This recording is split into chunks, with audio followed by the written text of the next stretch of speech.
Welcome back to my book channel. My name is Lady Lauren Explorer, and today I have the last book in my 4-book recommendations that I want to make dedicated videos on of underrated romances that I think you all should be reading. And this last book is by Constance Gallam, and it's The Hookup Dilemma. Oh my gosh, that shininess is getting me. Okay, there we go. I went into this book thinking I wasn't gonna like it. Like I thought that I was gonna DNF this book for real. Like I knew in my mind I was like, oh, all right, let's this is the DNF, but I'm gonna give it until 100 pages and then toss it. It didn't happen. It didn't happen at all. So this book is about Rashida and Elliot. I think she's an attorney, but she's a boss bitch.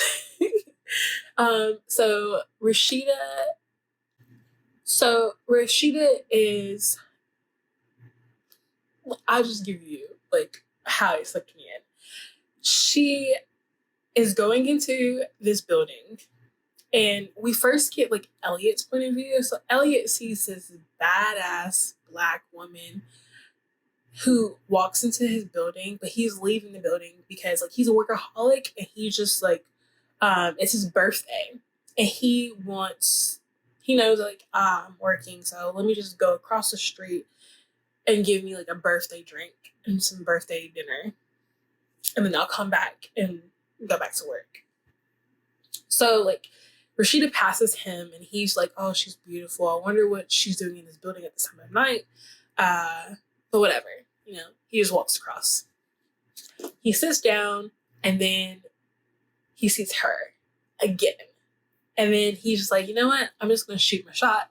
So she comes over, they talk, blah, blah, blah, blah, and they have like a really good, nice, flirtatious night. And it went from drinks to dinner. So he's like, hey, let's go get something to eat. I know this place, like, it's a very high-end place. Let me take you there. And she's like, well, whatever. Okay. I think he says it's his birthday. So she's like, okay, well, it's your birthday. Let's go do it.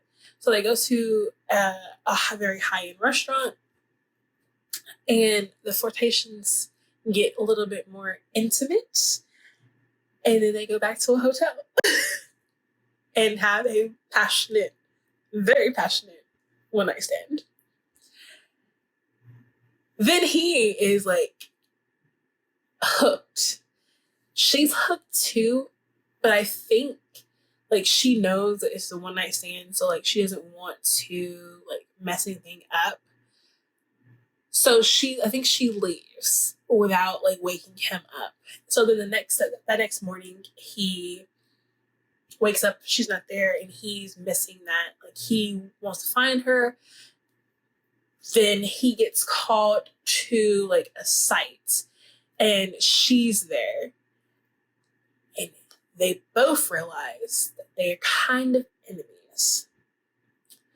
His father is trying to tear down her neighborhood where she grew up, where she has her foundations as a Black neighborhood, to build high-rise apartments or a high-rise area, and she doesn't want that to happen. And she's fighting that. So she's doing like petitions, stand-ins, marches, all that kind of stuff to stop that. When she realizes that he works for this company and that's his father that's doing this to her neighborhood, she's like, nah, we're not doing it. I can't believe this. Like, I don't want this. I don't want to see you, blah, blah, blah, blah. He's just like, no, that's not me. Like, can we work something out? Like, why does this situation have to mess up something that could potentially like be to better us? Like, I believe that we should be together, or at least try to be together. So like they continue on and off. This is back and forth where she's just like, no, because of like your father, and he's just like, please don't like label me as that. Can we just like not think about that and just focus on us? And I actually got his point because I was just like, man, like here's this man who is going above and beyond a lot of like your walls, and you're still trying to fight on this one principle that it doesn't seem like it's going to be helping you at all. And it also seems like it's just you. Like it's just you that has a problem with it, when like the neighborhood doesn't really care that well about it. But I understand from her point of view, because I think she's not an attorney, she's a real estate agent. She knows what's going to happen to the people in this community if this high rise gets built, or this like high rise, or it's a grocery store. And property taxes are going to go up, and these homeowners they'll make enough money to pay a rising property tax. So then they're going to have to sell. And so when they sell, these companies are going to swoop in and take homes and businesses that have been in this neighborhood for years and years, like decades upon decades, and gentrify it. And she doesn't want that. So I saw both points, and they collided. It was just so good. Like I can't talk. The dynamic between both of them was amazing, and I kept rooting for Elliot because of his stance. And I think, yeah, this is dual perspective, because like you get Elliot's point of view, and you find out like he wasn't supposed to be part of this. Like he's not a part of this. His father or his grandfather is the one who is like pushing towards this because of some stuff that's happening in their company, and like he was not part of the marketing for this. Like I think he was like in a different department. Like this whole setup was not even him.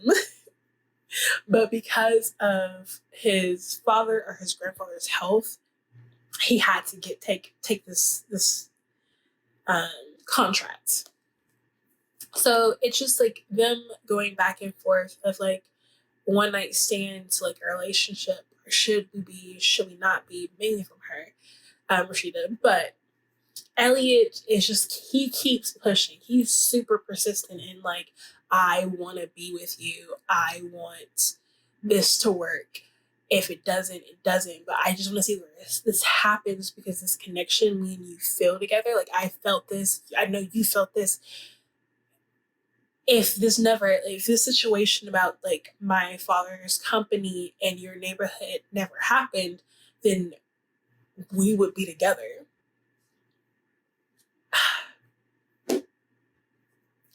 It was amazing. I read this in one day as well. Like most of the books I read in one day that I like really like, I read it one day, and then I go back and reread it and like settle. There's like little like things I just like I pick up on, and it's just like so like it's just amazing. Like it's so good. And he's also a listener. Like I don't think this one like has like toxicness in it. And I love a toxic man. I love it in my books. Like not in real life, but like in my books, my hero can be as toxic as he wants, but like he can, not be toxic to the girl that the girl or the guy that he is attracted to. Or he can be a bully, but like he is like so sweet and very persistent. He knows what he wants. He wants Rashida, and he wants to have Rashida trust him. That's all. Like just trust him and trust this relationship, and not put their relationship with the things that are going on with his company in her neighborhood. So good, so good. I think there was like some good steam sessions in here as well. it did have like a little bit of angst because there are some things that like happened that like miscommunication can seem, it can seem a certain kind of way. But also, I was definitely rooting for Elliot. Definitely. Because I was just like, oh my gosh, Rashida, come on. Like, can't you see that he's trying? He's trying so hard and you're just not letting him get through into your heart. Like, why do you keep thinking with your mind on something that doesn't have to do with him? Like, he has nothing to do with this. It's just his company and his father. I know that sounds weird. He has nothing to do with it, but he didn't. He didn't. But yeah. And then he has to choose between like his company and the love of his life because he is falling in love with her. So this book was amazing. I hope you guys, I think this is so underrated. I thoroughly enjoyed it again. Like I said, it was really good. I hope you guys will enjoy it as well. So that is it for my book recommendations. I am going to be reading a lot since I finally graduated and I'm taking a break. So I'm from school. So I'm going to be studying for my LSATs and also continue reading. Like, I'm reading their Virgin Secretary, Masters of Menage series. I think this is like the third book in the series. I go out of order on series, I know. But this book is so good right now. So I'm continuing reading that. And then I'm buddy reading The Land of the Beautiful Dead with a friend of mine. And so far, hasn't piqued my interest yet, but it's a chunker, so I know that like I still have some ways to go. But I've heard many good things about this, and I gave her like a list because she wanted underrated 500 pages plus books. So I gave her like 9 choices, and she chose this one. So we shall see. But yes, I'm reading those, so those are going to have their own videos. I hope you guys enjoyed this. I will see you guys in my next video. My name is Lady Lauren Explorer, and I hope you guys have a wonderful day. Bye. Or just like, bye. I should go that way. This way? Bye. Bye. Bye.